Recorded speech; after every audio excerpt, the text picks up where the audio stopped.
you've ever asked yourself what it would be like to go to a warehouse where you could browse over 11,000 titles, well, this is the video for you.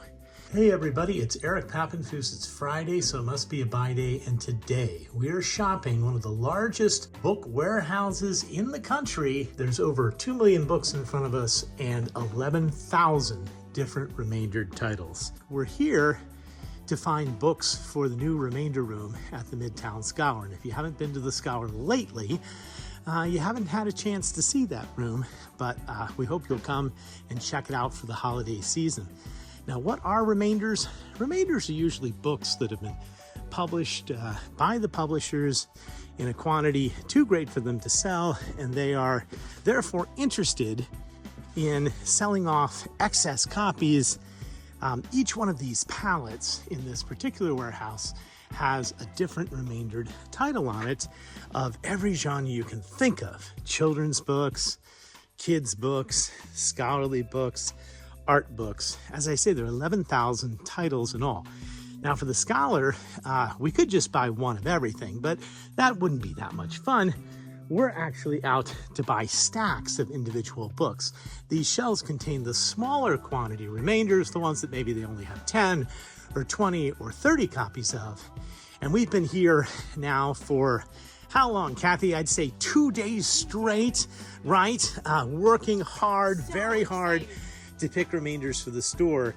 Now, from your perspective, what goes into picking an exciting remainder for the Midtown Scholar? Well, it really has to be something that will be of interest to our customers.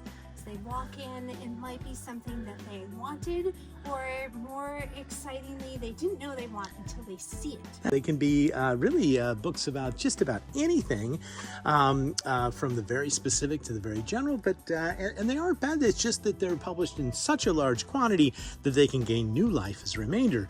And what may have been an expensive academic book at full price, maybe a paperback that's $35 now, could be remaindered and be only $5 or $6.95, and so it makes a really big difference. I thought we could show people some of the books that you've enjoyed finding over the past several days. You do one and then I'll do one, and we'll go back and forth. Okay. Pick one. Okay, so these are really going to be for our holiday remainder sale tables, and I've got children's books. Here's a wonderful one, Little Guide to Great Lives. Here is Frida Kahlo. We also have Amelia Earhart, Helen Keller, and others that are just lovely children's stories. I found an entire case of the Virginia Woolf collection, which looks pretty neat. Can I get it out of the box? Oh, yeah. I don't know. Let's see. Let's pull it up. What does it contain? It contains, well, it contains all the best. Miss Dalloway, Orlando, To the Lighthouse, The Ways, The Way Child, and A Room of One's Own. Pretty exciting. Hey, I see an E.E. Cummings. Why'd you pick E.E. Cummings? Yes, right. Well, I want some poetry. Here's a classic one, The Enormous Room. Yeah. And this is really been in continuous print since it was originally published. And this one includes some illustrations as well. With a blurb by none other than F. Scott Fitzgerald, I see on the back of it. Yeah. Watchers of Buy Day will remember we saw a wonderful cover for the vegetable that I did make fun of the vegetable. Yes. Yeah. Let's check it out. The reprint edition here, which we have some really nice copies and editions of. Here's an example of a remainder that didn't sell during Fitzgerald's time. They reprinted it and it still didn't sell. So what will it take to sell at the Scholar? Probably like a $5.95 price point. But don't you want to read F. Scott Fitzgerald's only play? His play about a mailman who becomes president, or vice versa. That's really cool. Yeah. As I'm looking over here at our stack, now these are all different ones that we bought. I was impressed they had a lot of Kerouac. So sometimes books just get remainder because they're going into a new edition. Nothing wrong with this at all, but this Penguin Modern Classic is there. We also got a whole series of remainders of these beautiful little small, one sitting reading books, everything from Oscar Wilde to Conrad to Dante. Pretty neat. What else do you want to show us? Yeah, I've got other classics. This is for Salinger, the classic critical portraits by 20 of his contemporaries. Okay. For those who want to read more about this famous author. Yeah. For small, enjoyable reads that have current import, here's a reprint of Political Action that was originally from 1971, Walzer, of course. but still very useful for contemporary political education, how to protest and take action. And that's the interesting thing about the remainder room. You can sort of go in. It's not just one genre. It's all genres. Right. You can pick something which sort of interests you, that's special, that's different, and you can get it at a really good price. Why Nietzsche a graphic guide? Oh, well, because we definitely want famous philosophers. And if you don't want to puzzle through the text, you know, books are for comic book readers as well as lawn text readers, and this is one of our really popular ones. I think that's we'll great. Find. Well, another image-based thing we have, the London Tattoo Guide. I like to have works of art. Here is a fun book for holiday sale. And we're getting, you know, 3 or 5 or even 10 of some of these books. And it's not just nonfiction works, it's novels. It's somebody like Chomsky who needs to be read sort of urgently now more than ever. What would you say about the sort of nature of this incredible warehouse? I showed people the depth, but what's it like trying to pick just a handful of titles out of literally 11,000 different remaindered books? It is really exciting and yes, overwhelming. There's a lot of text to read, to scan the spines, and then pull them out to see, is this We're in the art section here. We've got everything from raisonnés to, you know, volume 4 of Rose and Grape. I think we should have one of those for sure.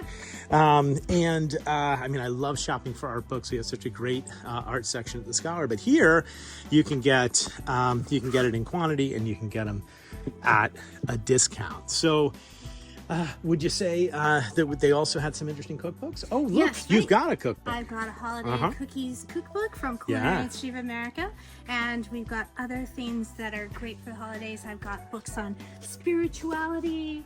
So we've got witchcraft and the black arts. Yep. Lovecraft for sci-fi viewers. Books make great gifts. I want to take you over and show you one other aspect of the warehouse, which I haven't yet. But you did find a funny book, Cathy, so I'm going to give you credit. Yes, it's not a cat book this time. That's okay. Yeah.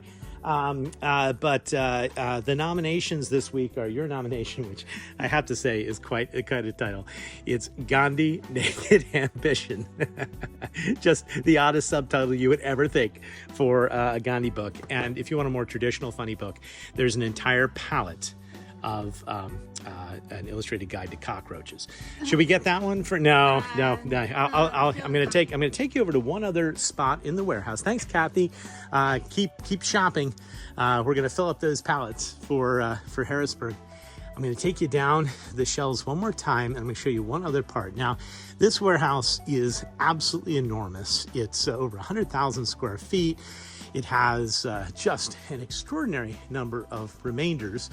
But like other book operations, they do occasionally get in, you know, libraries and collections from other people. And I've had an opportunity to shop the non-remaindered area of the warehouse here today. And I just wanted to show you some of the books that we got there that we'll be taking back to Harrisburg. There you go, remainders in all their glory. We're going to just pop in here for a second because when they get house calls or books that aren't remainders, they tend to put them in a smaller room for dealers and booksellers to go through. This is mainly a wholesaler. And this is my stack. So this is all the ancient history and philosophy that I picked for the store. Here's some more, and I had a few just really cool things that I found. And this is a giant room just filled with books available at wholesale prices for the booksellers. I'm going to show you 3 that I thought were really cool. Very pleased to find this. Look at that. It's The House of Seven Gables. Very hard to find. You can date whether or not it's the first printing by the auction catalog, the Tick and Read auction catalogs in the beginning. This is not the first auction catalog, but it's still very early edition of The House of Seven Gables. Also found this cool one, The Bolsheviki and World Peace by Trotsky. That's a really cool book. Had to dig deep for that, 1918. And a beautiful book on the art of illuminating. And as I say, we purchased about 20,000 books just over this past weekend, 2 tractor trailer worths that'll be coming back to Harrisburg, and really did a number on the shelves. Those are the ones that I didn't get on the table, or all the ones that I got from this room. And believe it or not, there's even one more room that I want to show you filled with books that are coming back to Harrisburg. Let me take you back up the stairs that we came down from at the beginning of the video, and I will show you the office. And since this particular warehouse is downsizing, they made us a deal we couldn't refuse, and they offered to sell us all the books in this room. So every single book in this room is also coming to Harrisburg, including some beautiful old sets, lots of interesting art books, you name it. Just many, many wonderful, wonderful books. Well, thanks for watching. We'll be back in Harrisburg this coming weekend, and we hope you'll watch next Friday and every Friday at noon for more adventures in the world of books.